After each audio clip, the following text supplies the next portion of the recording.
Syederalun PJ Wali Kota Langsa Insinyur Said Mahdum Majid pada Selasa 6 Desember 2022 sore melepas 406 atlet dan ofisial kontingen Pekan Olahraga Aceh ke-14 tahun 2022 Kota Langsa ke Kabupaten Pidi di halaman Pendopo Wali Kota Langsa.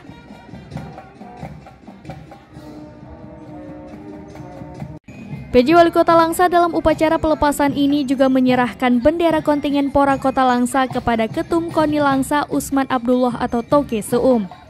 Hadir Dandim 0104 Aceh Timur Letkol Infanteri Agus Al-Fauzi, Kadis Porapar Kota Langsa Dr. Muhammad Iqbal MPD, perwakilan Kapolres Langsa dan Kajari Langsa, seluruh pengurus KONI Kota Langsa serta undangan khusus lainnya. PJ Wali Kota Langsa Insinyur Said Mahdum Majid dalam kesempatan itu menyatakan, Pemko Langsa telah menyediakan 1 miliar rupiah untuk bonus para atlet yang nantinya mampu meraih medali Pora di Pidi. Sekretaris KONI Kota Langsa Zulhari melaporkan, jumlah total kontingen Pora 406 personil dengan rincian atlet putra sebanyak 180 orang, atlet putri 114 orang, ofisial 112 orang.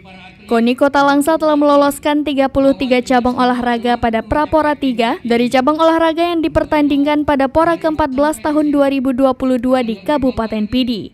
Sementara kontingen Kota Langsa akan berangkat menuju Kabupaten Pidi pada tanggal 9 Desember 2022 yang akan datang. Namun untuk 3 cabang olahraga masing-masing cabur menembak, renang dan panjat tebing akan bertanding di Kota Banda Aceh.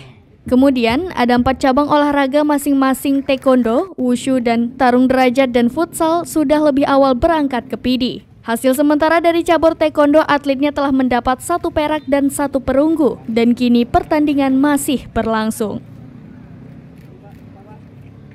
Dari Langsa, Zubir, serambinews.com.